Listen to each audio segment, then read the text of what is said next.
ونكفر عنكم سيئاتكم وندخلكم مدخلا كريما.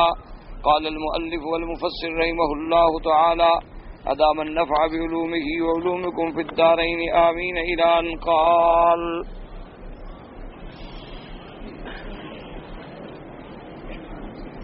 وفي الصحيح شاهد لمعناه وهو قوله صلى الله عليه وسلم بعد ذكر الشفاعة أترونها للمؤمنين المتقين لا ولكنها للخاطئين المتلوثين. اب مفسر رحمۃ اللہ علیہ تابعین کے اقوال ذکر فرما رہے ہیں کبائر کے بارے میں.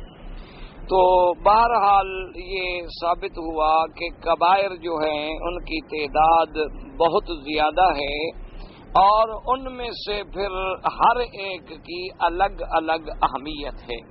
بعض ایسے ہیں جن کو حضور صلی اللہ علیہ وسلم نے موبقات کے لفظ سے یاد فرمایا. بعض مقہمات ہیں جو آدمی کو بالکل نعوذ باللہ گناہوں میں ڈبو دیتے ہیں اور اللہ معاف فرمائے عذاب کا ذریعہ بنتے ہیں. تو اب کبیرہ کا علاج کیا ہے؟ توبہ. اور صغیرہ کا کیا ہے کہ آدمی صغائر سے بچے، اس پہ اصرار نہ کرے. اگر غلطی سے صغائر ہو جائیں تو حسنات سے ان کا ازالہ ہو جاتا ہے، لیکن کبائر کا ازالہ نہیں ہوتا. اور یہ بات بھی صحیح ہے ان میں ثابت ہے کہ حضور صلی اللہ علیہ وسلم قیامت والے دن جو ہیں اپنی امت کے اہل کبائر جو ہیں ان کی شفاعت بھی فرمائیں گے. کیا معنی؟ مقصد یہ ہوتا ہے کہ ایک آدمی ماشاءاللہ صحیح العقیدہ مومن ہے، مسلمان ہے، اور اس کے ذمے کوئی کبیرہ گناہ بھی نہیں، الحمدللہ اللہ تبارک و تعالیٰ اسے جنت میں داخل فرمائیں گے. اور بعض ایسے مومنین ہوں گے جن کو اللہ تبارک و تعالیٰ بغیر حساب کے جنت میں داخل فرمائیں گے، ان پہ تو کوئی حساب کتاب ہے. اور بعض ایسے مومنین ہیں جن کے لیے حساباً یسیرا، یعنی بس پیشی ہوگی اور معافی مل گئی. اچھا، بعض دنیا میں ایسے مسلمان مومن ہوں گے کہ جن پکا مومن ہے، عقیدہ صحیح ہے، لیکن اس سے کوئی کبیرہ گناہ بھی ہوئے ہیں تو اس نے زندگی میں توبہ کر لی موت سے پہلے، اور سورج کے طلوع مغرب سے پہلے توبہ کر لی تو توبہ سے بھی گناہ مٹ گئے، وہ بھی اللہ کی رحمت سے جنت میں جائیں گے. بعض لوگ ایسے ہوتے ہیں کہ عقیدہ تو ان کا خالص ہے، پکے مومن ہیں، لیکن ایک ایسے گناہ کبیرہ میں مبتلا رہے کہ مر گئے لیکن توبہ بھی نہیں کر سکے اور اسی گناہ کی حالت میں چلے گئے، اللہ معاف فرمائے.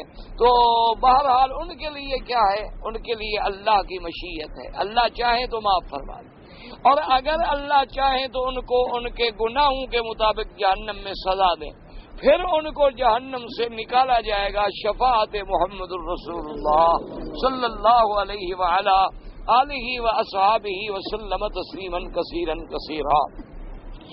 اور یہ بھی یاد رکھیں کہ حضور پاک کی سرکار مدینہ صلی اللہ علیہ وسلم کی جو شفاعت ہے، ایک تو ہوگی نا شفاعت کبریٰ، جو آپ ساری دنیا میں جتنی مخلوق اللہ نے پیدا کی ہے جن ان سب کے لیے کریں گے.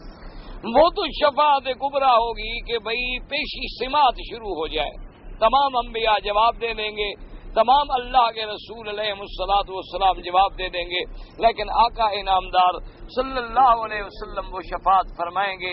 آپ نے فرمایا کہ اللہ نے اس شفاعت کے لیے بھی مجھے چن لیا ہے اور میں عرش کے نیچے آ کے سجدہ کروں گا، اس کے بعد اللہ سے دعا کروں گا، میری شفاعت قبول ہوگی. اور پھر شفاعت ہے خاصہ کہ مومنین کے بارے میں حضور شفاعت کریں گے، ایمان والے ہیں، ایمان والے، لیکن اللہ معاف کرے گناہوں پہ مر گئے تو ان کے بارے میں بھی حضور صلی اللہ علیہ وسلم کی شفاعت ہوگی. اور اسی طرح جو حملۃ القرآن ہیں، یعنی قرآن کے حافظ ہیں، ان کو بھی اللہ اجازت دیں گے کہ اپنے خاندان میں سے 10 آدمیوں کی شفاعت کر سکتے ہیں، اور وہ 10 بھی ایسے ہوں گے الذین وجبت لہم النار، جن کے لیے جہنم کا فیصلہ ہو چکا ہوگا، لیکن ان کی شفاعت سے اللہ ان کو بھی چھوڑ دیں گے. تو اس لیے حضور پاک صلی اللہ علیہ وسلم نے فرمایا کہ شفاعتی، میری قیامت میں شفاعت جو ہوگی اہل الکبائر من امتی، وہ لوگ جو کبائر گناہوں میں مبتلا ہوئے میں ان کے لیے بھی شفاعت کروں. اور اسی طرح اس حدیث مبارک میں بھی اسی حدیث کا اور شاہد موجود ہے کہ حضور پاک صلی اللہ علیہ وسلم نے فرمایا کہ جب آپ نے اپنی شفاعت کا ذکر کیا تو فرمایا اترونھا للمؤمنین والمتقین، کیا تم سمجھتے ہو کہ میں مومنین متقین پرہیزگاروں کی شفاعت کروں گا؟ پرہیزگار تو ویسے ہی پرہیزگار ہے، متقین تو ویسے بھی متقین ہیں، ان کو تو اللہ تبارک و تعالیٰ ویسے اپنی رحمت سے جنت میں داخل فرمائیں گے. لیکن فرمایا میری شفاعت جو ہے ان لوگوں کے لیے ہوگی جو خطا گار ہیں، گناہ گار ہیں، گناہوں میں لپٹے ہوئے ہیں، متلوث ہوئے ہیں، ان کے لیے بھی اللہ میری شفاعت منظور فرمائیں گے. وقد اختلف علماء الاصول والفروع في يد الكبيرة ومن قائل يما عليه حد في الشرع ومن من قال يما عليه وعيد مخصوص من الكتاب والسنة وقيل غير ذلك. اب مفسر رحمۃ اللہ علیہ فرماتی ہیں کہ علماء نے اصول اور فروع کے اندر جو ہے اختلاف ہے کہ کبیرہ گناہ کی حد کیا ہے. تو بعض علماء تو فرماتے ہیں کہ جن کبیرہ گناہوں کی حد قرآن میں موجود ہے وہ تو واضح ہے، اس میں تو کسی قسم کا کوئی رد و بدل جو ہے نہیں ہو سکتا، وہ اسی پہ ہوگی. اور بعض فرماتے ہیں کہ جن پہ جو وعید آئی ہے وہی ان کے لیے گویا حد ہے، جو کتاب و سنت میں اللہ نے ان کے لیے عذاب رکھا ہے. بعض نے اور اقوال بھی فرمائے ہیں. قال ابو القاسم عبد الکریم ابن محمد الرافعی فی کتابہ الشرح الکبیر الشہیر فی کتاب الشہادات منہ ثم اختلف الصحابة رضی اللہ عنہم بعدهم فی الکبائر وفی الفرق بینها وبین الصغائر ولبعض الاصحاب فی تفسیر الکبیرۃ وجوہ. اب مفسر رحمۃ اللہ علیہ فرماتے ہیں کہ ابو القاسم عبد الکریم ابن محمد الرافعی کی جو کتاب ہے شرح الکبیر بڑی مشہور ہے، کتاب الشہادات میں انہوں نے لکھا ہے کہ اختلف الصحابۃ رضوان اللہ علیہم اجمعین، صحابہ رضوان اللہ علیہم اجمعین اور ان کے بعد جو تابعین رحمہم اللہ ہیں ان کا بھی اختلاف ہے کہ کبیرہ اور صغیرہ میں فرق کیا ہے اور کبیرہ کے بارے میں ان کی تفسیر کیا ہے. تو بعض فرماتے ہیں کہ انہا المعصیۃ الموجبۃ للحد، کبیرہ گناہ وہ ہے ایسی نافرمانی جو حد کی متقاضی، جس پہ اللہ نے حد ذکر فرمائے وہ کبیرہ.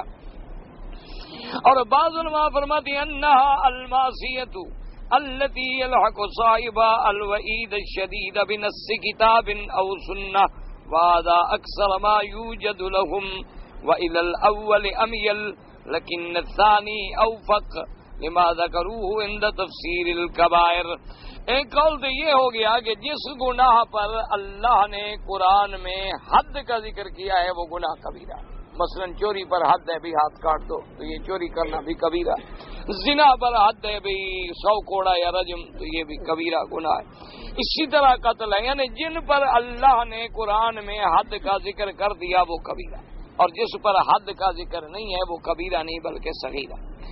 بعض علماء کرام کا دوسرا قول یہ ہے کہ یہ دیکھو کہ قرآن میں جس گناہ پر اللہ نے جہنم یا عذاب یا غضب یا لعنت کا ذکر کیا ہے کتاب اللہ میں یا سنت رسول اللہ وہ کبیرہ، اور باقی جو ہے وہ صغیرہ ہے. اب مفسر رحمۃ اللہ علیہ فرماتی ہیں کہ بہرحال یہ دوسری تعریف جو ہے یہ زیادہ ہے، کیونکہ جہاں جہاں کبائر کا ذکر آیا ہے سب کو یہ شامل ہو جاتی ہے. والثالث قال امام الحرمین فی الارشاد وغیرہ کل جریمت تنبئ بقلۃ اقتراص مرتکبها بالدین ورقۃ الدیانہ فہی مبطلۃ للعدالہ. امام الحرمین فرماتے ہیں کہ ہر وہ گناہ جو آدمی کرتا ہے کہ اس کا دین سے زیادہ تعلق نہیں ہوتا، وہ پڑا رہتا ہے، تو یہ چیزیں ہیں کہ اس کی دیانت بھی ایسی مضبوط نہیں اور دین سے تعلق بھی مضبوط نہیں، تو وہ معاصی میں پڑا ہے. تو یہ چیزیں ہوتی ہیں جو اس کی عدالت کے منافی ہیں، یعنی اب وہ گواہی دینے کے قابل نہیں ہوتا، اس کو شہید عدل نہیں سمجھا جاتا، تو یہ جو ہے یہ بھی کبیرہ ہے. والرابع ذکر القاضی ابو سعید الحربی ان الکبیرۃ کل فعل نص الکتاب ولا تحریمہ وکل معصیۃ توجب فی جنسها حدا من قتل او غیرہ وترک کل فریضۃ مأمور بها علی الفور والکذب بالشہادۃ والروایۃ والیمین. اب قاضی ابو سعید حربی فرماتے ہیں کہ کبیرہ گناہ وہ ہے کہ جس میں اللہ نے قرآن میں حکم دے دیا کہ یہ حرام اب اس کو جو کرے گا وہ کبیرہ ہے، اور ہر وہ نافرمانی جس پر اللہ نے حد کا ذکر کیا ہے وہ کبیرہ ہے، اور اسی طرح اللہ نے جو فرض مقرر کیے ہیں کہ نماز روزہ فرض ہے اس کا چھوڑنا جو ہے وہ بھی کبیرہ ہے، اسی طرح جھوٹی شہادت دینا، اسی طرح جھوٹی روایت، اسی طرح جھوٹی قسم کھانا، یہ بھی سب کبیرہ ہے۔ ھذا ما ذکروہ علی سبیل الضبط، اس کو انہوں نے یعنی ذکر فرمایا کہ یہ سب کبیرہ میں یاد ہے۔ ثم قال وفصل قاضی الرویانی فقال الکبائر سبع، البتہ قاضی رویانی نے پھر تفصیل بیان کی ہے، وہ فرماتے ہیں کہ قتل النفس بغیر الحق، کسی کو ناحق قتل کرنا، والزنا، زنا جو ہے کبیرہ ہے، واللواط، لڑکوں سے بدفعلی کرنی یا عورت سے غیر فطری فعل کرنا، وشرب الخمر، شراب پینا، والسرقہ، چوری کرنی، واخذ المال غصبا، کسی کا زبردستی مال چھین لینا، والقذف، تہمت لگانا، وزاد فی الشامل السبع المذکورۃ شہادۃ الزور، جھوٹی گواہی، اضاف الیہ صاحب العدۃ اکل الربا، انہوں نے یہ لکھا کہ سود کا کھانا، والافطار فی رمضان بلا عذر، رمضان کا روزہ بغیر کسی عذر کے چھوڑنا، والیمین الفاجرہ، جھوٹی قسم، وقطع الرحم، صلہ رحمی کا خلاف قطع رحم کرنا، وحقوق الوالدین، والدین کی نافرمانی، والفرار من الزحف، میدان جہاد میں بھاگنا، واکل مال الیتیم، یتیم کا مال کھانا، والخیانۃ بالکیل والوزن، تول میں ناپ میں بددیانتی کرنا، وتقدیم الصلاۃ الی وقتہا، کسی نماز کا اس کے وقت سے پہلے پڑھ دینا، وتاخیر عن وقتہا بلا عذر، یا کسی نماز کو بغیر کسی عذر کے چھوڑ دینا کہ اس کا وقت گزر گیا، وضرب المسلم بلا حق، کسی مسلمان کو بغیر کسی حق کے مارنا، والکذب علی رسول اللہ صلی اللہ علیہ وسلم، اللہ کے نبی صلی اللہ علیہ وسلم پہ جان بوجھ کے جھوٹ بولنا، یہ حضور نے فرمایا ہے، حالانکہ حضور نے نہیں فرمایا، تو یہ بھی کبائر میں انہوں نے شمار کیا۔ وَصَبَّ أَصْحَابِهِ، حضور پاک کے پیارے صحابہ رضوان اللہ علیہم اجمعین کو گالی دینا، وَكِتْمَانُ الشَّهَادَةِ بِلَا عُذْرٍ، اور اگر تم نے کوئی واقعہ دیکھا ہے تو اس کو گواہی کے لیے بلاتے ہیں تو گواہی کا بغیر عذر کے چھپانا جو ہے یہ بھی گناہ کبیرہ ہے، وَأَخْذُ الرِّشْوَةِ، رشوت لینا، وَالْقِيَادَةَ بَيْنَ الرِّجَالِ وَالنِّسَاءِ، یعنی عورتوں اور مردوں کے درمیان میں برابری کرنا، یعنی آزادی کے مرد عورت میں کوئی فرق نہیں، وَالسَّعَايَةَ عِندَ السُّلْطَانِ، اور بادشاہ کے بعد ناحق سفارشی بننا، وَمَنْعِ الزَّكَاةِ، زکوٰۃ کا منع کرنا نہ دینا، وَتَرْكَ الْأَمْرَ بِالْمَعْرُوفِ وَالنَّهْيِ عَنِ الْمُنكَرِ مَعَ الْقُدْرَةِ، امر بالمعروف نہی عن المنکر کی طاقت ہے لیکن پھر بھی کسی کو بھلائی کا حکم نہیں کرتا، کسی کو برائی سے نہیں روکتا، وَنِسْيَانَ الْقُرْآنِ بَعْدَ تَعَلُّمِهِ، اللہ کا قرآن پڑھنے کے بعد بھلا دینا، یاد کرنے کے بعد بھلا دینا، یہ بھی کبیرہ، وَإِحْرَاقَ الْحَيْوَانِ بِالنَّارِ، کسی جاندار چیز کو آگ میں جلانا، یہ بھی کبیرہ گناہ ہے، وَإِمْتِنَاعِ الْمَرْأَةِ مِنْ زَوْجِهَا بِلَا سَبَبٍ، اور عورت کا بغیر کسی عذر کے اپنے خامد کا حق ادا نہ کرنا، کہ خامد بلا رہا ہے لیکن وہ بلا وجہ بہانے بنا رہی ہے، تو یہ بھی گناہ کبیرہ۔ وَالْيَأْسَ مِنْ رَحْمَةِ اللَّهِ، اللہ کی رحمت سے مایوس ہو جانا، اللہ تبارک و تعالیٰ کے غضب سے، عذاب سے، پکڑ سے بے غم ہو جانا، وَيُقَالَ الْوَقِيَّةُ فِي أَهْلِ الْعِلْمِ، اور کسی علماء کے حق میں گلہ کرنا، ان کی برائی کرنا، یہ بھی کبیرہ ہے، وَحَمَلَةِ الْقُرْآنِ، اور کسی حافظ قرآن یا قاری القرآن کی بلا وجہ غیبت کرنا، برائی کرنا، وَمِمَّا بَعْدُ يُعَدُّ مِنَ الْكَبَائِرِ الزِّهَارُ، اور اسی طرح اپنی بیوی کو بلا وجہ زہار کر کے اپنے اوپر حرام کرنا، وَأَكْلُ لَحْمِ الْخِنزِيرِ، کسی خنزیر کا گوشت کھانا، وَلَحْمِ الْمَيْتَةِ، کسی مردار جانور کا گوشت کھانا، إِلَّا عَنْ ضَرُورَةٍ، ہاں اگر کوئی مجبوری ہے، مر رہا ہے تو جان بچانے کے لیے تو جائز ہے۔ ثم قال رافع وللتوقف مجال في بعض هذه الخصال، قلت وقد صنف الناس في الكبائر مصنفات من جمعه شيخنا الحافظ ابو عبد الله الذهبي الذي بلغنا من 70 كبيرہ۔ اب جناب مفسر رحمۃ اللہ علیہ فرماتے ہیں کہ علماء کرام نے کبائر الذنوب کے بارے میں بڑی مفصل کتابیں لکھی ہیں، جس کے اندر امام ذہبی ابو عبداللہ الذہبی کی بھی بڑی معروف کتاب ہے، انہوں نے تقریباً 70 گناہ گنے ہیں جو کبائر ہیں۔ فَإِذَا قِيلَ إِنَّ الْكَبِيرَةَ مَا تَوَعَدَ عَلَيْهِ الشَّارِعُ بِالنَّارِ بِخُصُوصِهَا كَمَا قَالَ ابْنُ عَبَّاسٍ وَغَيْرِهُمَا وَذَلِكَ اجتمع منه شيء كثير، فإذا قيل كل ما نهى الله عنه فكثير جدا والله أعلم۔ اب مفسر فرماتی ہیں کہ اگر جیسے کہ حضرت ابن عباس رضی اللہ تعالیٰ عنہ فرماتی ہیں کہ جس گناہ پر اللہ نے آگ کی سزا رکھی ہے اگر اس کو بھی کبیرہ سمجھیں تو پھر تو بڑا عدد ہو جائے گا. اور اسی طرح بعض علماء نے فرمایا کہ جن چیزوں سے اللہ نے منع کیا ہے اس کا ارتکاب کرنا کبیرہ ہے تو اور زیادہ عدد بڑھ جائے گا. تو بہرحال کہنے کا مقصد یہ ہے کہ گناہ صغیرہ ہو یا کبیرہ ہو، گناہ ہے. اللہ کی نافرمانی، اللہ کے نبی پاک کی نافرمانی صلی اللہ علیہ وسلم بہت بڑی بات ہے، کیونکہ وہ مالک الملک ہے. کبھی تمہیں چھوٹی سی غلطی پہ بھی پکڑ لیتے ہیں اور کبھی بڑی بھی معاف فرما دیتے ہیں. اس لیے ہمیشہ اللہ کے رسول کی نافرمانی سے بچیں. اور اس کے بعد جن جن کبائر کا ذکر ہے ان سے خصوصی طور پر اپنے آپ کو بچائیں. اور اگر انسان خطا کار ہے، گناہ گار ہے، کسی بلا میں مبتلا ہو گیا، اللہ بچائے تو توبہ کرے اور آئندہ ایسے چیزوں کو نہ کرنے کا عزم کرے، ہمیشہ کرے. بسم اللہ الرحمن الرحیم. ولا تتمنوا ما فضل اللہ به بعضکم علی بعض للرجال نصیب مما اکتسبوا وللنساء نصیب مما اکتسبن واسألوا اللہ من فضلہ ان اللہ کان بکل شیء علیما. اللہ تبارک و تعالی نے منع فرمایا کہ بھی ایک دوسرے کی کوئی چیز دیکھ کے آدمی حسد کرے. فرمایا نہ، ایسی تمنا نہ کرو. کیا مانا کہ بعض نعمتیں ایسی ہیں جو ہیں موہوبہ وہبیہ، مانا اللہ جس کو چاہے عطا کرے. اس نعمت میں جو آدمی تمنا کرے کہ نہیں جناب اس کو کیوں ملی ہے اور اس سے زائل ہو جائے، اور اس سے اللہ نے مثلا اللہ نے ایک آدمی کو خوبصورت بنایا، اللہ کی مرضی. ایک آدمی کو اللہ نے بدصورت بنایا، اسی میں اللہ کی حکمتیں. اللہ نے مرد کا رتبہ افضل بنایا، عورت کا رتبہ کم بنایا، تو اللہ کی شان ہے. اسی میں اللہ کا نظام عدل ہے. کسی کو یہ حق نہیں کہ اب عورت کہے کہ نہیں مجھے مرد سے افضل بننا چاہیے، یا مرد کہے کہ مجھے عورت بننا چاہیے. تو یہ ایسی چیزیں نہیں ہیں، یہ ایسی باتیں ہیں جن کا تمنا کرنے کا حق نہیں. ایک ہوتا ہے کسبی نعمتیں. کیا مانا کہ ایک آدمی ماشاءاللہ جب دیکھو طواف میں ہے، نماز میں ہے، عبادت میں ہے، ذکر میں ہے، اب آپ بھی کوشش کریں کہ آپ بھی اسی طرح محنت کریں. یہ جائز ہے تاکہ اللہ تبارک و تعالی آپ کو بھی اس کا اجر دیں گے. اسی لیے حضور پاک صلی اللہ علیہ وسلم نے فرمایا کہ ایک ہوتا ہے غبطہ اور ایک ہے حسد. حسد یہ ہے کہ آدمی دیکھتا ہے کہ فلاں آدمی کے پاس ایک بڑا خوبصورت محل ہے، کہتے اللہ میاں اس سے تو چھین لے اور مجھے دے. یہ حسد.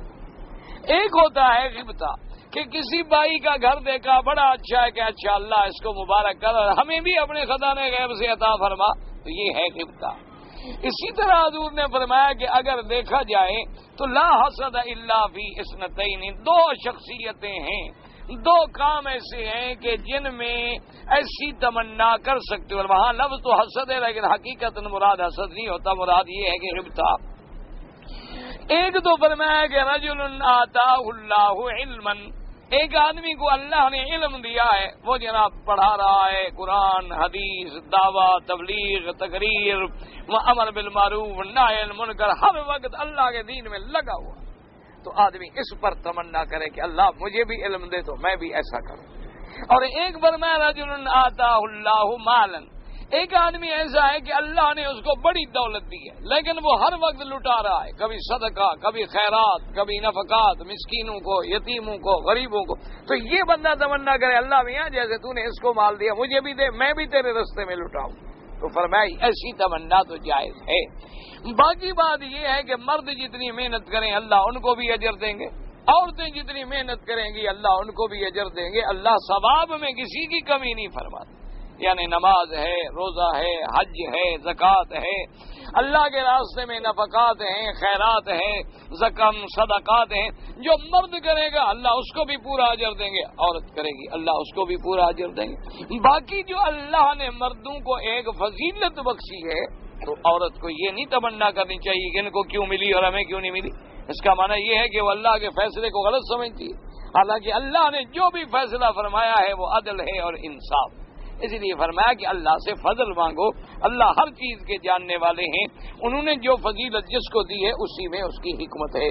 کسی کو قوی بنایا، کسی کو کمزور بنایا، کسی کو غنی بنایا کسی کو فقیر بنایا، کسی کو خوبصورت بنایا، کسی کو بدصورت بنایا، کسی کو اللہ نے عالم بنایا، کسی کو جاہل بنایا۔ یہ نظام عالم ایسا ہے کہ غنی غریب کا محتاج ہے، غریب غنی کا محتاج، اس کو مزدوری نہ ملے بیچارہ کہاں سے پیٹ بھرے، اور اگر امیر آدمی کو مزدور نہ ملے تو اس کے سارے کام ہی ختم ہو جائے، اس کے سارا نظام ہی درہم برہم ہو جائے۔ اچھا اگر دنیا میں سارے ہی خوبصورت ہوں تو پھر خوبصورتوں کو کون پوچھے گا، تو پھر سارے ایک جیسے ہو گئے۔ اگر بدصورت ہوں تو پھر جناب کسی بدصورتی کا اور خوبصورتی کا کوئی فرق بھی نہیں کر سکے گا۔ تو یہ اللہ کا ایک نظام ہے، کسی کو بڑا بنایا، کسی کو چھوٹا بنایا، کبھی رات بنائی، کبھی دن بنایا، کبھی دکھ آئے، کبھی سکھ آئے، کبھی خوشیاں آئیں، کبھی غم آئے، اور کسی کو زور والا بنایا، کسی کو کمزور بنایا۔ سب اللہ کے فیصلے ہیں۔ آدمی کو ہر حال میں اللہ کے فیصلوں پہ دل سے راضی ہونا چاہیے۔ ایک تو ہے نا کہ اگر ہم راضی نہیں ہوں گے تو کیا کر لیں گے، نہ ایمان کا تقاضا یہ ہے کہ ہم دلی طور پر یہ ایمان رکھیں گے یا اللہ جو تو نے دیا ہے نا، جو فیصلہ کیا اسی میں خیر، اسی میں تیرا رحمت ہے، عدل ہے، انصاف ہے۔ جیسے حضور پاک کی دعا مبارک ہے نا کہ اللہم انی عبدک و ابن عبدک و ابن امتک ناصیتی بیدک ماض فی حکمک عدل فی قضاء۔ یا اللہ میں تیرا بندہ ہوں، تیرے بندے کا بیٹا ہوں اور تیری بندی کا بیٹا ہوں، اور پھر میری پیشانی تیرے ہاتھ میں ہے، اور میرے بارے میں جو تو نے حکم کیا ہے وہ عدل ہے، میرے بارے میں جو تیری قضا ہے وہی بہتر ہے، خیر ہے۔ تو یہ آدمی کا ایمان ہونا چاہیے کہ اگر کسی کو اللہ نے بیٹا دیا ہے الحمدللہ، کسی کو اللہ نے بیٹیاں دی ہیں، بیٹا نہیں دیا الحمدللہ، کسی کو اللہ نے دونوں ہی نہیں دیے، کسی کو اللہ نے دونوں دیے ہیں، کوئی ایسے ہیں کہ اولاد کے لیے ترس رہے ہیں، کوئی ایسے ہیں کہ اولاد سے پریشان ہیں۔ تو یہ سب میرے اللہ کا نظام ہے۔ بندے کا کام یہ ہے کہ اپنے مالک کی ہر قضا پہ راضی رہے کہ میرا مولا جو کر رہا ہے ہمارے لیے اسی میں بہتری ہے۔ ہم بظاہر سمجھتے ہیں کہ ہمارے لیے بہت برا ہو گیا، عذاب ہو گیا، بڑے پریشان، لیکن اللہ کو پتہ ہے، خدا جانے یہ نہ ہوتا تم اور کسی مصیبت میں مبتلا ہو۔ تو ایک واقعہ آتا ہے کہ دو لڑکے جو تھے اللہ نے دو بچے پیدا کیے، وہ دونوں کی پشت جو تھی جڑی، اب بالکل وہ پورے کے پورے انسان ہیں، یہ بھی مکمل انسان ہے وہ بھی مکمل انسان، لیکن آپس میں جڑے۔ تو اب ان میں ایک ہر وقت جو ہے وہ کہے کہ جی یہ اتنا بڑا عذاب ہے کہ اب مجھے پیشاب آئے تو دوسرا کھڑا ہے، اب مجھے اگر ضرورت ہے قضاء حاجت کی تو اس کو بھی بیٹھنا پڑتا ہے، اب میں جو کام کروں تو وہ بھی خام خواہ شریک ہے، اس سے بڑا عذاب کیا ہو سکتا ہے، اللہ نے مجھے بڑے عذاب میں۔ دوسرا کہے بھائی اللہ کا شکر کرو، پتہ نہیں اللہ اس سے بھی زیادہ عذاب میں مبتلا کر دے تو ہم کیا کریں گے، جو ہے وہ شکر کرو، اسی مصیبت پر بھی شکر کرو۔ وہ کہا یار کیا شکر کریں، اس سے بڑا عذاب اور کیا ہوگا۔ اب نتیجہ یہ نکلا کہ ایک مر گیا ایک زندہ، اب زندہ جو ہے وہ مردہ کو اٹھا پھر وہ جو اعتراض کرتا تھا کہ اس سے بڑا عذاب کیا ہوگا، اب ہر وقت مردہ پشت پہ ہے۔ انہوں نے کہا اللہ میاں وہ تو پہلا عذاب بہتر تھا، چلو ہم دونوں زندہ تو تھے نا، بات بھی کر لیتے تھے آپس میں، ایک دوسرے کو کہہ بھی دیتے تھے اچھا بھائی مجھے یہ غرض ہے، تو یہ مطلب ہے کہ وہ پہلا عذاب۔ تو اس لیے اگر ہم کسی مصیبت میں مبتلا ہیں تو یہ بھی اس کی حکمتیں ہیں، پتہ نہیں اس سے اور کوئی بلا آنے والی تھی جیسے اللہ نے بچا لیا ہے، ہم سمجھ نہیں رہے ہوتے، ہم پریشان ہوتے ہیں۔ جیسے کہ سابقہ روایات میں ایک واقعہ آتا ہے کہ دو دوست تھے، ان کی آپس میں بڑی دوستی تھی، ایک اللہ معاف کرے میرے جیسا کوئی برا تھا، ایک اچھا تھا۔ اب جو برا آدمی تھا وہ تو شام کو میکدے میں جا رہا ہے اور گانے سن رہا ہے اور برائیاں کر رہا ہے، اور دوسرا باقاعدہ مسجد میں جا رہا ہے، نمازیں پڑھ رہا ہے، عبادت کر رہا ہے، اللہ کا ذکر کر رہا ہے۔ وہ روزانہ اس کو کہے کہ بھئی حیا کرو، شرم کرو، روزانہ تم گناہوں میں جاتے ہو، کچھ شرم کرو، آج میرے ساتھ مسجد میں چلو۔ وہ کہا چھوڑو یار مسجد میں چلو، کیا رکھا ہے مسجد میں، اتنے عرصے سے جو تم نمازیں پڑھ رہے ہو تو کیا مل گیا تمہیں۔ خیر وہ لگا رہے لیکن اس نے نہ مانا، ایک دن دونوں نے آپس میں بڑی ضد کی. اس نے کہا یار حیا کرو, آج تمہیں میں پکڑ کے مسجد لے جاؤں. اس نے کہا اچھا پھر میں بھی آج تمہیں پکڑ کے گناہوں کے لیے لے جاؤں. خیر بہرحال نہ گیا, وہ گناہ والا اپنے گناہ پہ چلا گیا, عبادت والا عبادت پہ چلا گیا. مسجد سے نکلا, سیڑھیاں اتر رہا تھا, گرا, ٹانگ ٹوٹ گئی. اور وہ جو میکدے میں گیا جس نے گناہ کیے, منہ کالا کیا, شرابیں پی, زنا کیے, رات کو 1-2 بجے واپس آ رہا تھا, راستے میں کوئی تھیلی پڑی تھی, اٹھایا تو اس میں پتہ نہیں کئی ہزار دینار. صبح کو اس کو پتہ لگا کہ تمہارے بھائی کی ٹانگ ٹوٹ گئی ہے, تو وہ آیا, اس نے کہا اور نمازیں پڑھو, اور نمازیں پڑھو. مل گیا نا فائدہ تمہیں نماز پڑھنے کا, ٹانگ توڑوا کے آگے. میں نے کہا تھا رات نہ جاؤ. دیکھو مجھے اتنا 1000 بھی ملا, سارا میرے مہینے کا خرچہ نکل آیا ہے. راستے میں سڑک پہ پڑا ہوا پتہ نہیں کس کا تھا. اب وہ بندہ بھی ڈگمگا گیا کہ اللہ میاں عجیب بات ہے, ہم تیری نماز پڑھنے آئے تو ٹانگ ٹوٹ جائے, اور وہ تیری نافرمانیاں کرنے جائے تو تو اس کو اور پیسے دے رہا ہے. یہ عجیب تیری حکمتیں ہیں, مجھے تو سمجھ نہیں آتی. تو انہوں نے اس دور میں جو بھی پیغمبر تھے ان کو ذکر کیا, انہوں نے اللہ سے دعا مانگی, تو اللہ نے خبر دی کہ میرے پیغمبر اس بندے کو سمجھاؤ, میری حکمتیں ہیں, تم نہیں سمجھ سکتے ہو. اصل میں آج تیری ہلاکت کا فیصلہ ہو چکا تھا, لیکن تیری نماز کی وجہ سے ہم نے اس ہلاکت سے تمہیں بچا کے صرف تھوڑی تکلیف دی. تمہیں پتہ نہیں تھا کہ آج تو نے کس مصیبت میں مبتلا ہونا. اور اس بدبخت کو اتنا بڑا خزانہ ملنے والا تھا, اگر آج وہ توبہ کر کے میرے رستے پہ آ جاتا کہ اس کی نسلیں بھی ساری زندگی کھاتی رہتی. لیکن اس کے گناہوں کی وجہ سے وہ اس اتنی بڑی نعمت سے محروم ہو گیا, چند ٹکوں پہ خوش ہو گیا. تو اس لیے اللہ کے فیصلے ہوتے ہیں جو ہمیں سمجھ نہیں آتے. اب بھی دیکھو نا جی, دنیا میں جتنے عابد ہیں, زاہد ہیں, اہل اللہ ہیں, اللہ کے اولیاء ہیں, المومن مبتلا, وہ زیادہ تکلیفوں میں, زیادہ پریشانی میں.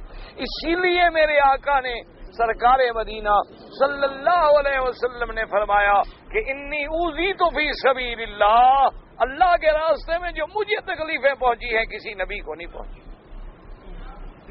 لم یؤذ نبی قبلی قط, فرمایا مجھ سے پہلے کسی پیغمبر کو اتنی تکلیفیں نہیں پہنچی جو مجھے پہنچی, کیونکہ جتنا شان بڑا تھا اتنا امتحان بھی بڑا. اب دیکھیں نا جی کہ جتنا اہل بیت پہ مصائب کے غم پہاڑ ٹوٹے ہیں کہ پورا خاندان جو ہے قرب و بلا میں شہید ہو جائے, یہ کوئی کہہ دینا تو بڑا آسان ہے نا. ذرا تصور تو کریں کہ پورا خاندان شہید ہو جائے اور سارے خاندان میں یا عورتیں بچیں یا ایک بیمار حضرت زین العابدین, اور وہ بھی مریض. تو نعوذ باللہ ثم نعوذ باللہ, کیا انہوں نے جرم کیے تھے؟ کیا انہوں نے نعوذ باللہ گناہ کیے تھے؟ اسی لیے ان کو یہ سزا ملی تھی.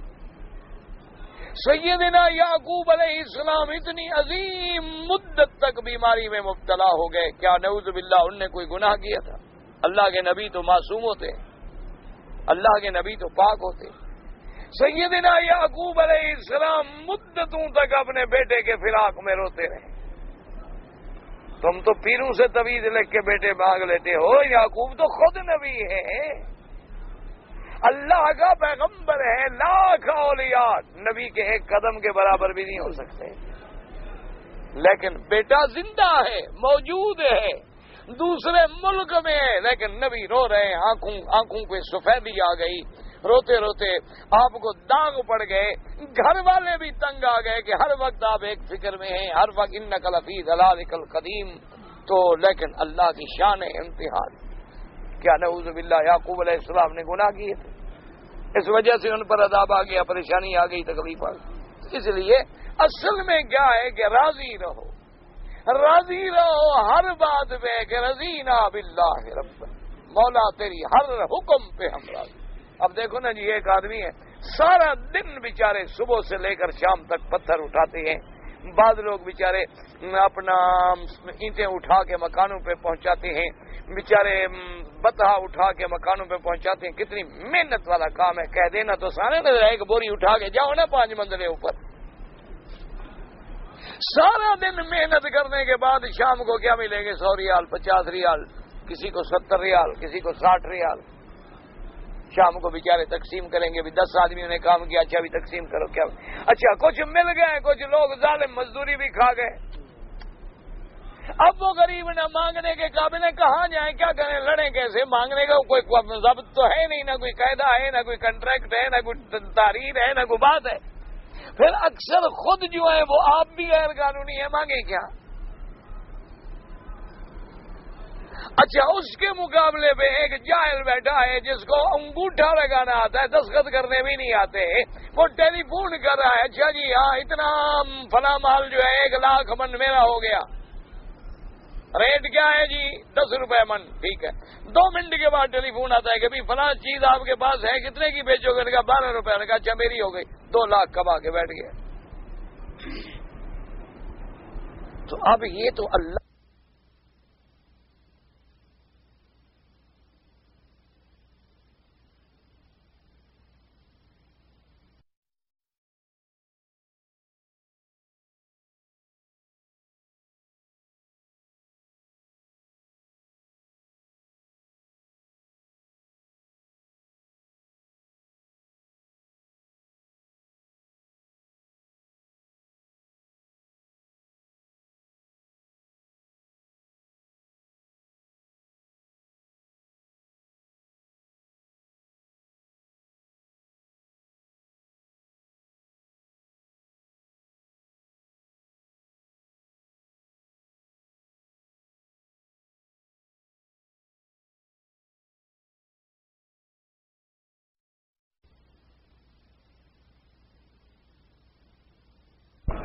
اس نے ٹیلی فون اٹھایا، ادھر سے لیا، دوسرا ٹیلی فون آیا اس کو دے دیا.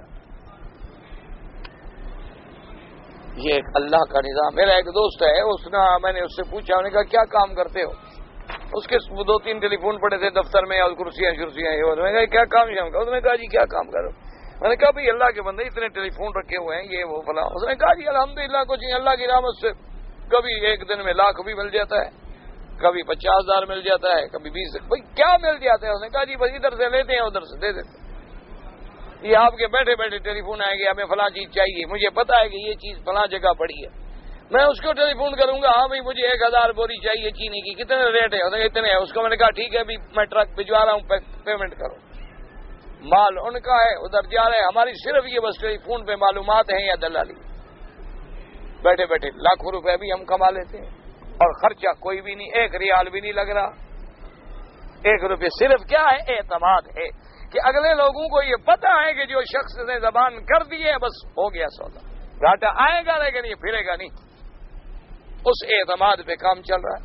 یہ اللہ کا نظام ہے. اس لیے کہا اب ہر بات پہ آدمی کہے الحمدللہ الحمدللہ علی کل حال.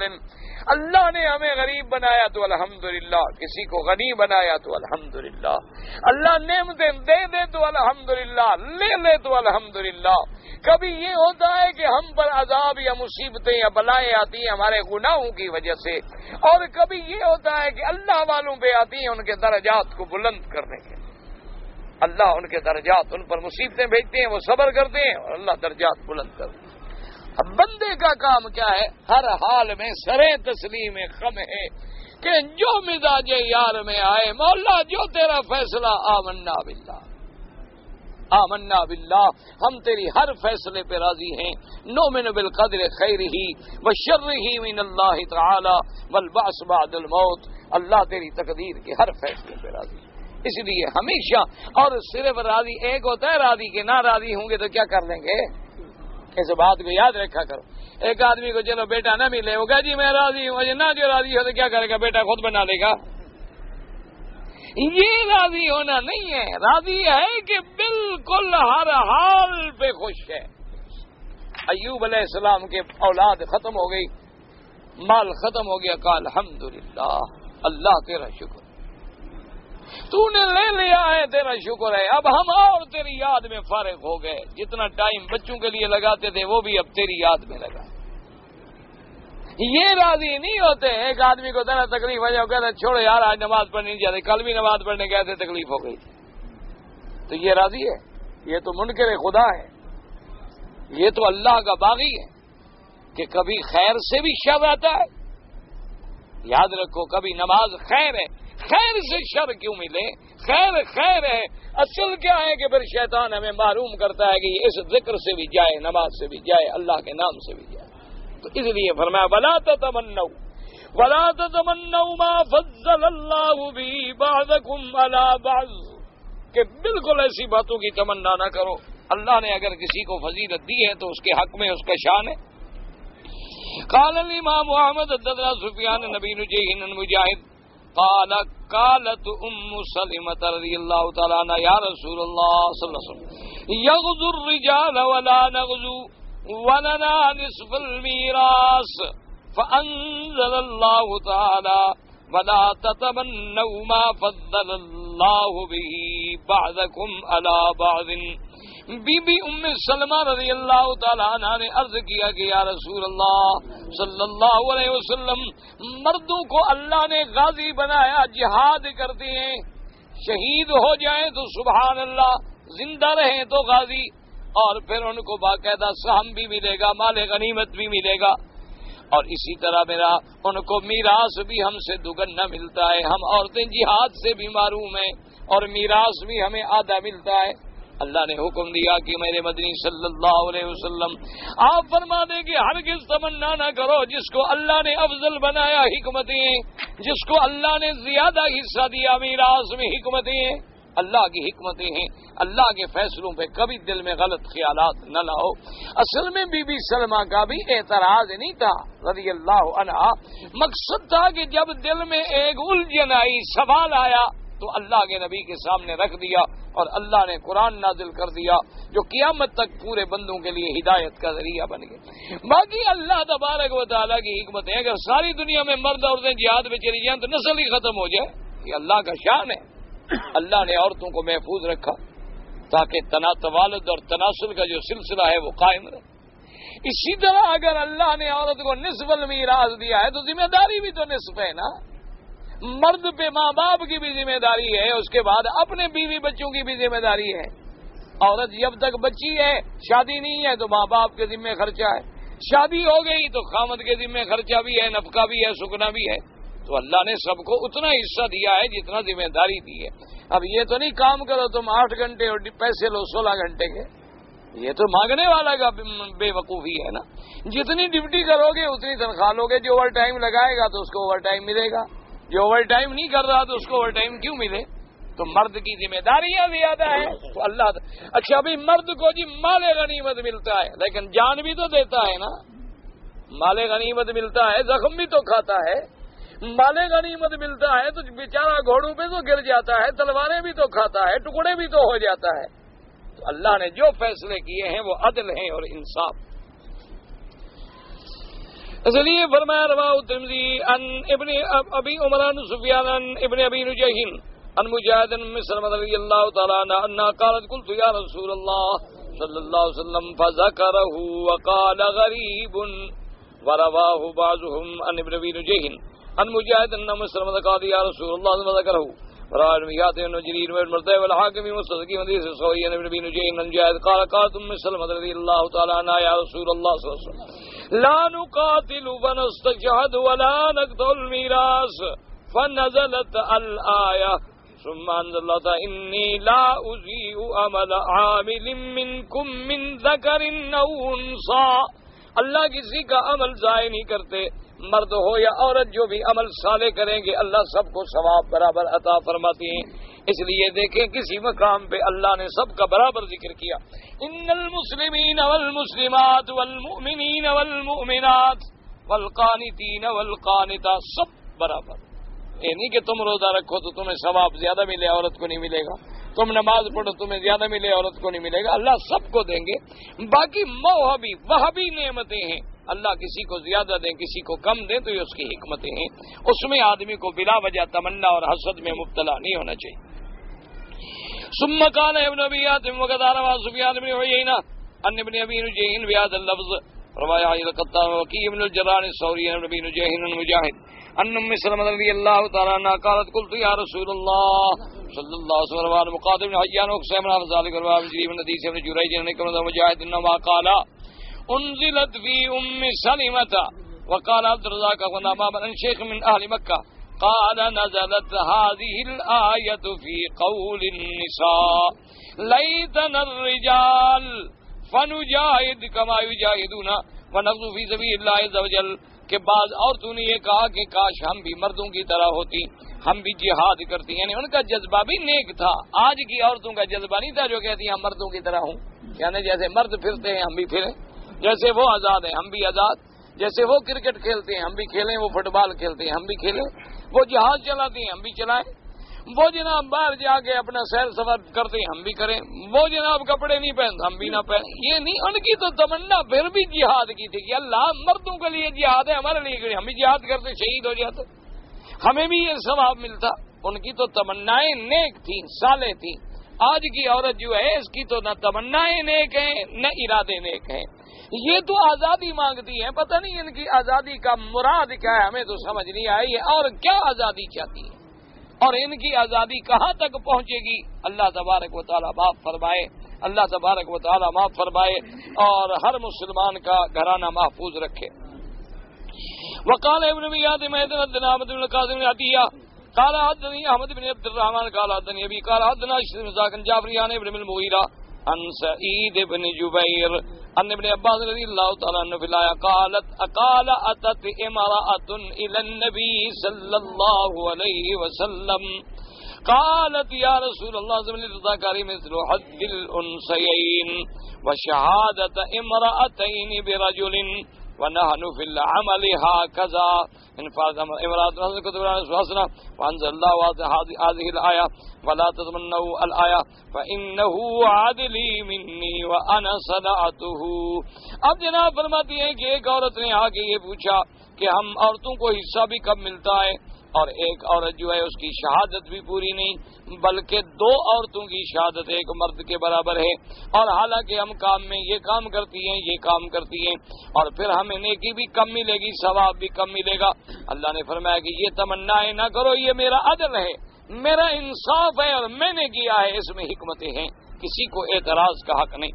وقال صديق الذين جاءوا قالوا إنا نريد أن يكون لنا من الأجر يزف على النساء كما لنا في السهام سهمان وقال إنا نريد أن يكون لنا من أجر الشهداء فإنا لا نستطيع أن نقاتل ولو كتب علينا لقاتلنا فأبى الله ذلك ولكن قال لهم سلوني من فضلي قال ليس بأرض الدنيا۔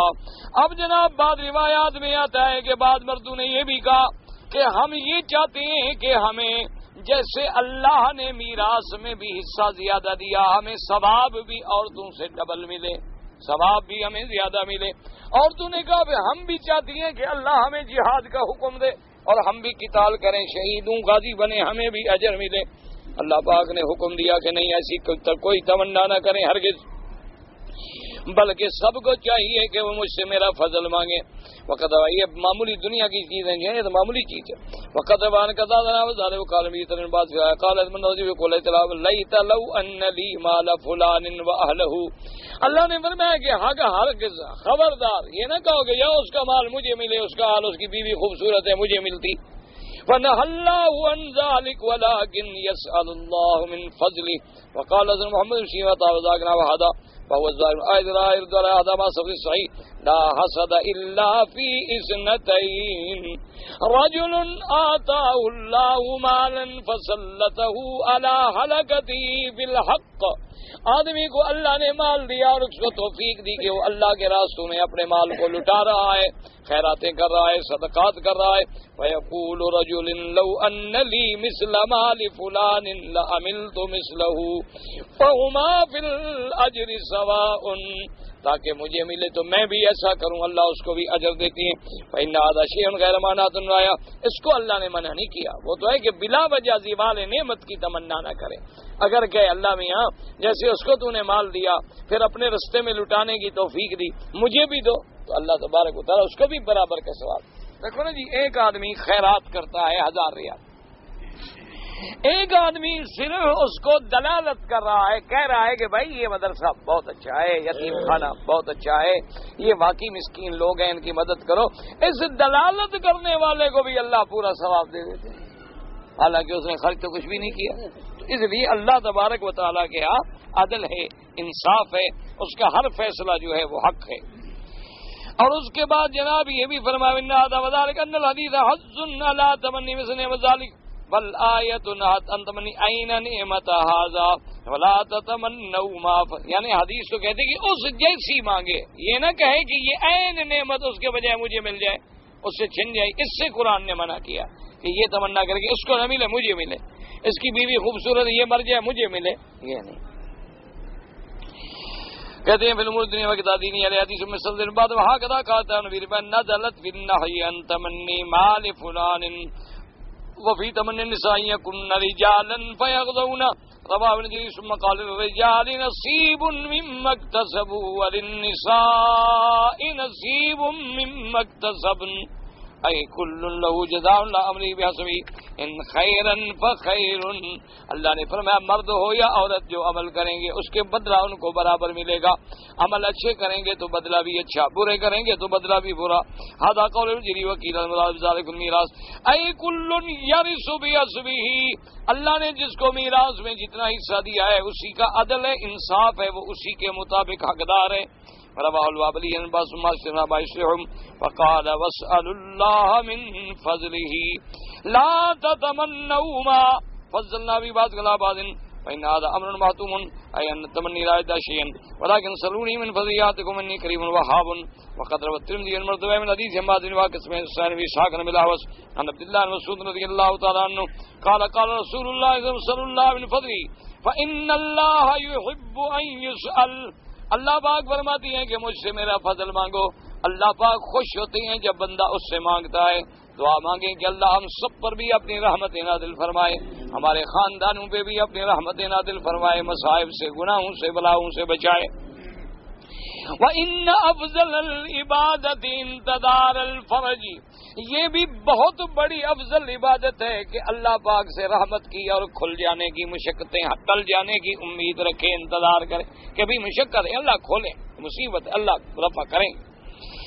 ثم قال الترمذي كذا رواه ما ذو واقع الحافظ وقال رواه ابن نعيم بن سعيد بن جبير بن النبي صلى الله عليه وسلم حديث ابي نعيم اشبه ان يكون صح.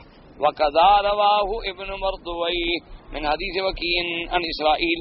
ثم رواه من حديث قاسم بن ربيع حكيم الجبير عن سعيد بن جبير عن ابن عباس رضي الله تعالى عنه قال قال صلى الله من فضله فإن الله يحب أن يسأل وأن أحب عباد الله إلى الله الذي يحب الفرج من الله تبارک و تعالی. اللہ پاک نے فرمایا کہ مجھ سے مانگو، یعنی روایات میں آتا ہے کہ بندہ بندوں سے مانگے تو ناراض ہوتے ہیں، اللہ سے نہ مانگو تو اللہ ناراض ہوتے ہیں. کہ میرا بندہ ہو کہ مجھ سے نہیں مانگتا، سارے خزائن السماوات والارض کا تو میں مالک ہوں اور یہ غیروں سے مانگ رہا ہے، تو اس لیے اللہ کو محبوب ہے کہ بندہ مانگے کیونکہ اس کے خزانے میں کوئی کمی نہیں آتی. اور پھر اللہ سے امید رکھو رحمت ملنے کی اور مصیبتیں ٹل جانے کی. اگر کوئی دکھ میں ہے، بیماری میں ہے، بلا میں ہے، مصیبت میں ہے، اللہ کی رحمت سے کبھی نا امید نہ ہو، یقین کرے کہ ان اللہ کی رحمت سے یہ مصیبت ٹل جائے. ثم قال تبارک و تعالی ان اللہ کان بکل شیء علیما. اے هو علیم بمن یستحق الدنیا فیتیمنا وبمن یستحق الفقر فیفکره وعلیم من یستحق الآخرة فیقیزه لأعمالها وبمن یستحق الخزام فیقدر وانتهت الخیر واسبابه ولهذا قال ان اللہ کان بکل شیء علیما. اللہ تبارک و تعالی ہر شے کا علم رکھنے والے ہیں، کیونکہ علم کا اتام اور علم محیط صرف اللہ کی صفت ہے. اللہ جانتے ہیں کہ کون دنیا کا مستحق ہے، اس کو دنیا دے دو، اور کون اس کا فقر کا، غریبی کا مستحق ہے، اس کو غریب بنا دو. اللہ جانتے ہیں کہ کون ایسا ہے جس کو میں آخرت کے اعمال کی توفیق دوں، اور اللہ جانتے ہیں کہ کون اس قابل ہی نہیں کہ میں اس کو آخرت کی توفیق دوں نعمتوں کی، بلکہ اس کو اپنے خیر کے رستے سے محروم کر دیتے ہیں. تو اس کا جو بھی فیصلہ ہے وہ عدل ہے، انصاف ہے. اللہ تبارک و تعالی علام الغیوب ہے، علیم بذات الصدور ہے.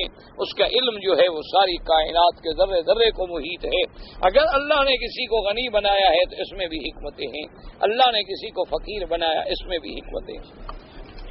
ہر وقت بس بندے کا کام ہے کہ مانگتے رہو، بس چلتے پھرتے اٹھتے بیٹھتے نماز کے بعد ہر ذکر کے بعد کہ بس یا اللہ ہمیں اپنی رحمتیں عطا فرما اور مصیبتیں رفع فرما. ہم تیرے عاجز بندے ہیں، تیری حکمتیں ہیں، کوئی تکلیف آتی ہے وہ بھی تیری حکمت ہے، لیکن ہم عاجز ہیں، ہم اٹھا نہیں سکتے. اسی لیے روایت میں آتا ہے نا کہ سیدنا حضرت یوسف علیہ السلام جب عورتوں نے وہ مگر بنایا اور تہمت کا مسئلہ بنا تو زبان سے کہہ بیٹھے کہ رب السجن احب الی مما یدعوننی الیہ، کہ اللہ میاں ان عورتوں کی بات ماننے سے تو بہتر ہے کہ جیل چلا جاؤں. میں ان کی بات مان کے گناہوں میں پڑنے سے تو جیل بہتر ہے. جیل چلے گئے. اب جب جیل میں تکلیف ہوئی، کافی مدت گزر گئی، کافی عرصہ گزر گیا، پھر اللہ سے درخواست کی اللہ میاں مہربانی کریں معافی فرمائیں رہائی دیں. تو اللہ نے جبریل علیہ السلام کو فرمایا میرے بندے یوسف سے کہہ دو اس وقت جو تم نے کہا تھا کہ عورتوں کے مگر سے تو جیل بہتر ہے، وہ تو تم نے خود مانگی، تو جاؤ بھگتو. اگر اسی وقت تم یہ مانگتے اللہ مجھے عورتوں کے مگر سے بھی بچا اور جیل سے بھی بچا، تو میں دونوں سے بچا دیتا، میرے لیے کون سی مشکل بات. تو اس لیے ہم چونکہ عاجز ہیں، ضعیف ہیں، بالکل کمزور ہیں، ہم پر تو ذرا بھی مصیبت ہے اللہ معاف کرے ڈر لگتا ہے کہ ہم ایمان سے باہر نہ نکل جائیں. اس لیے دعا کیا کریں کہ اللہ ہمارے ساتھ عفو و عافیت کا معاملہ فرمائے، اللہ معافی کا معاملہ فرمائے، اللہ رحمتوں کا معاملہ فرمائے. کیونکہ ہمارے اندر نہ وہ ایمان ہے اکابر والا، نہ ہمارے اندر وہ یقین ہے کہ ہم مصیبتیں برداشت کر کے راضی رہ سکیں. ہم تو اس کی رحمت کے طلبگار ہیں کہ وہ اپنی رحمت فرمائے اور ہمیں ہر پریشانیوں سے ہر مصیبت سے محفوظ رکھے.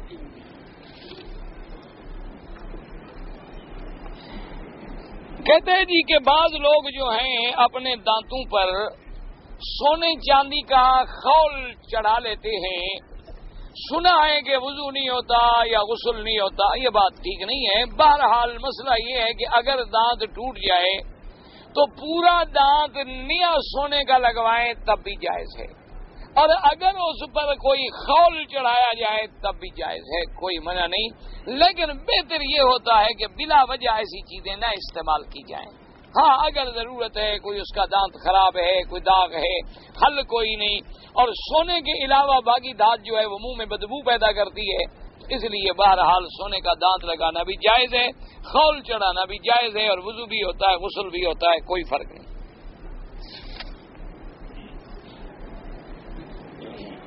کہتے ہیں جی مجھے قرآن شریف تو پڑھنا آتا ہے لیکن میں پڑھنے میں بہت غلطیاں کرتا ہوں، یعنی قرآن پاک صحت کے ساتھ میں نہیں پڑھ سکتا، تو کوئی آدمی مجھے قرآن صحیح کرا دے. بھئی الحمدللہ پورے حرم میں تحفیظ کے مدارس ہیں، اللہ کا شکر ہے، اللہ کا بہت بڑا شکر ہے، الحمدللہ نعمت ہے کہ پورے اوپر والے دور میں آپ جائیں نہ دیکھیں سب تحفیظ کے مدارس. اسی طرح نیچے بھی ہیں، تو آپ کسی حلقے میں دیکھیں گے جہاں کوئی قاری اللہ کا بیٹھا ہے قرآن پڑھا رہا ہے، اس کے پاس چلے جائیں گے بھئی مجھے کوئی ٹائم دے دو اور میرا قرآن صحیح کرا دو.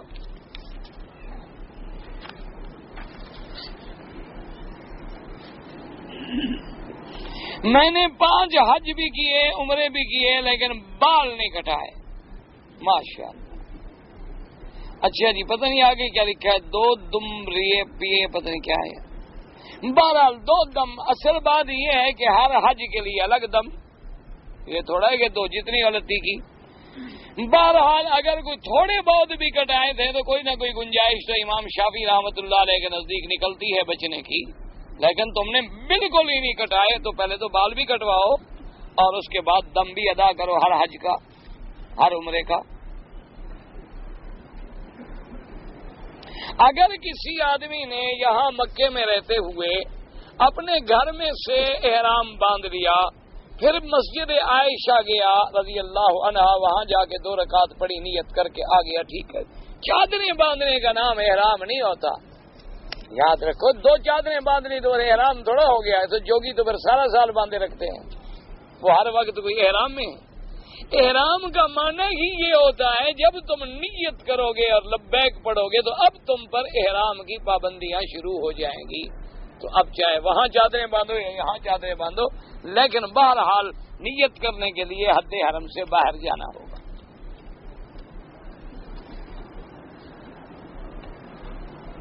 کہتے ہیں جی کہ اسلامی ملکوں میں بھی لڑکیوں کے بال جو ہیں وہ چھوٹے کرائے جاتے ہیں. دیکھو بھائی، ایک تو ہے چھوٹی لڑکیاں، چھوٹی چھوٹی بچیاں ہیں، ان کے بال ٹھیک کرائے جاتے ہیں تاکہ وہ صحیح پیدا ہوں آئندہ، وہ تو گناہ نہیں ہے.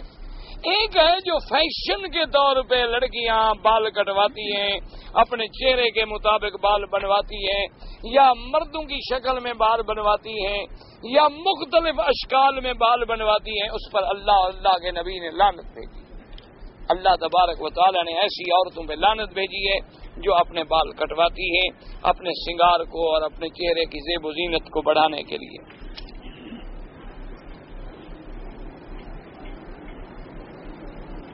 اگر کسی کا پیشاب جو ہے قطرہ قطرہ، خطرے نہیں، قطرہ قطرہ ہوتا ہے، یہ اب خے کے ساتھ نہیں ہوتا. بہرحال اگر اس کا پیشاب یعنی سلسل بول کا مریض ہے کہ پیشاب کے قطرے بند نہیں ہوتے، اس کا علاج یہ ہے کہ ہر نماز کے وقت میں اس کو نیا وضو کرنا ہوگا اور پھر نماز پڑھتا رہے. مجبور ہے بیچارہ، اندر ایک کپڑا رکھ لے.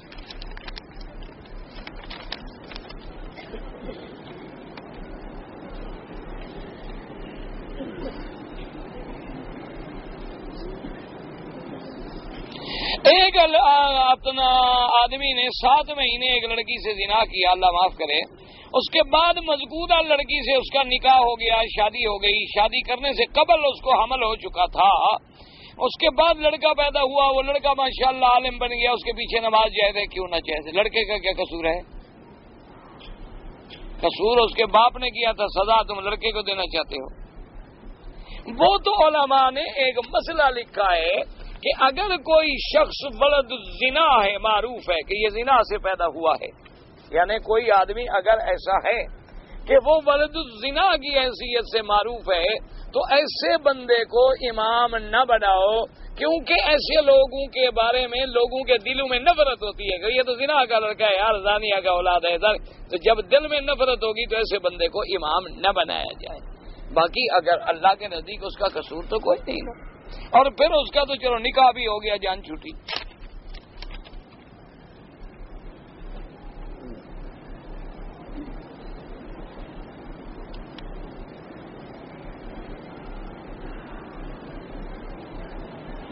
مردہ مرغی کے پیٹ سے انڈا باہر آ جائے تو وہ حلال ہے، انڈے کو کچھ نہیں ہوتا.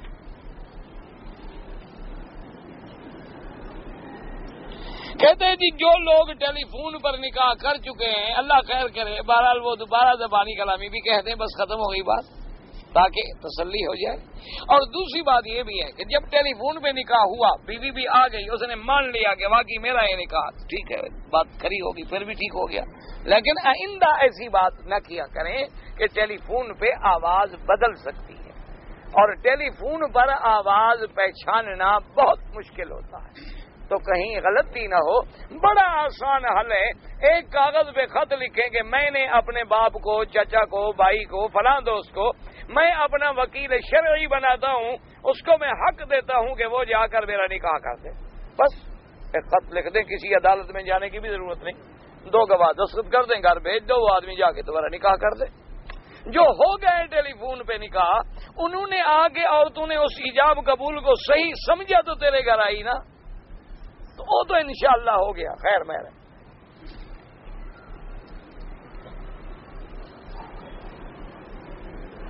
سیدھے حساب سے نماز ہو جائے گی اگر زیادتی ہو جائے نماز میں.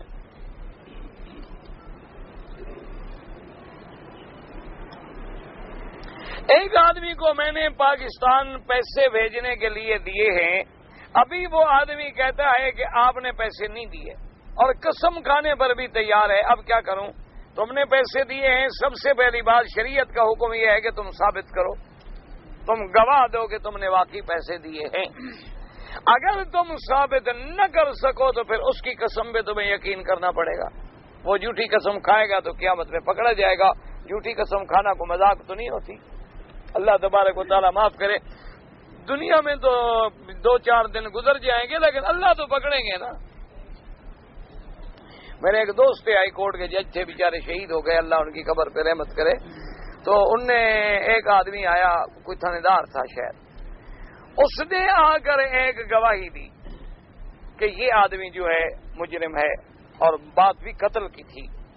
تو جج صاحب نے اس سے کہا کہ تھانے دار صاحب میں نے فائل پڑھی ہے, سارے گواہوں کے بیانات دیکھے ہیں, تم نے یہ مقدمہ ناحق بنایا ہے اور جھوٹی قسم دے رہے, جھوٹی اپنا گواہی دے رہے ہو, قسم کھاؤ گے؟ اس نے کہا جی میں کھاؤں. قرآن شریف منگوایا گیا, وضو کرو. پھر جج صاحب نے کہا کہ بھئی جھوٹی قسم کھا رہے ہو, قسم نہ کھاؤ. وہ ڈر گیا کہ اب میں جب اس کو مجرم لکھ چکا ہوں, اب یہاں میں کہوں کہ یہ مجرم نہیں ہے تو پھر بھی تو عدالت مجھے سزا دے دے گی نا کہ جھوٹا تم نے مجرم کیوں بنایا تھا. وہ اڑ گیا. انہوں نے کہا دیکھو دنیا کی تکلیف برداشت کر لو, کوئی نہ کوئی رستہ نکل آئے گا تمہارے